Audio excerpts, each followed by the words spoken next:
नमस्कार दोस्तों। आज हम बात करेंगे अध्यात्म क्या है, क्यों ज़रूरी है, इसके बारे में सरल भाषा में सटीक शब्दों में बताने का प्रयास करते हैं। तो सबसे पहले अध्यात्म क्या नहीं है कि बहुत ज़्यादा भक्ति करना, वैराग्य उत्पन्न हो जाना, घर छोड़ देना, सन्यासी बन जाना, यह अध्यात्म नहीं है। ये सिर्फ अध्यात्म की एक पराकाष्ठा है ना? एक अध्यात्म का एक मार्ग है। बल्कि जो वास्तविक अध्यात्म है कि अपने शरीर को किस तरीके से आप अच्छे तरीके से यूज़ कर सकते हैं, खुद को कैसे जान सकते हैं, कोई भी अपन कार्य करते हैं तो उसको अच्छे तरीके से गुणवत्तापूर्वक कैसे कर सकते हैं, नैतिक जो मूल्य हैं वो हमारे अंदर कैसे आ सकते हैं, एक अच्छे चरित्र का निर्माण कैसे हो सकता है ताकि हम एक अच्छा जीवन जिएँ और हम अपने जो कार्य हैं बहुत अच्छे तरीके से करें। किसी प्रकार की अगर कोई चुनौती आ रही है तो उसका सामना कर सकें, यह सब ये अध्यात्म है।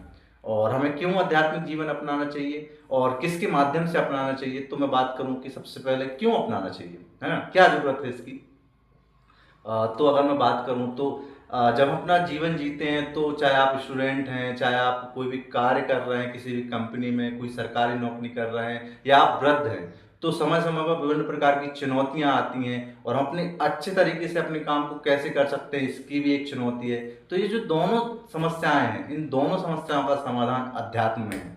अगर आप अपना कोई कार्य बहुत अच्छे तरीके से करना चाहते हैं, तो उसको भी आध्यात्मिक जीवन जी के कर सकते हैं। अगर किसी प्रकार की चुनौतियाँ आ रही हैं तो उसका सामना भी आप आध्यात्मिक जीवन जीकर कर सकते हैं। इसके माध्यम क्या हो सकते हैं? तो विभिन्न प्रकार के आध्यात्मिक गुरु हैं वर्तमान में, ओशो हैं, आचार्य प्रशांत हैं, सद्गुरु हैं, एस.एस. रविशंकर हैं। ये सभी आध्यात्मिक जीवन के बारे में बताते हैं। ये सभी एक साधन बताते हैं कि आप कौन-सा साधन यूज़ करके अपने जीवन को बहुत अच्छे तरीके से यूज़ कर सकते हैं। अपना जो अपना मन है, अपनी आत्मा है, अपनी ऊर्जा है, अपना भौतिक शरीर है, इसको किस तरीके से अच्छे तरीके से यूज़ कर सकते हैं। कुछ योग करके, कुछ थोड़ी बहुत भक्ति करके, कुछ आसन करके, कुछ किताबें पढ़ के, कुछ वेद अध्ययन करके और विभिन्न प्रकार के माध्यम हैं जिसके बारे में हम आगे विस्तार से कभी चर्चा करेंगे।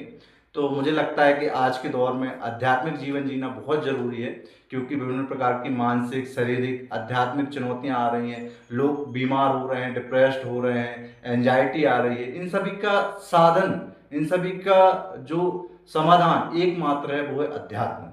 तो सभी प्रकार की चुनौतियों का सामना करने के लिए और हम अपने जीवन को बहुत अच्छे तरीके से जीने के लिए अध्यात्म बहुत ज़रूरी है। धन्यवाद।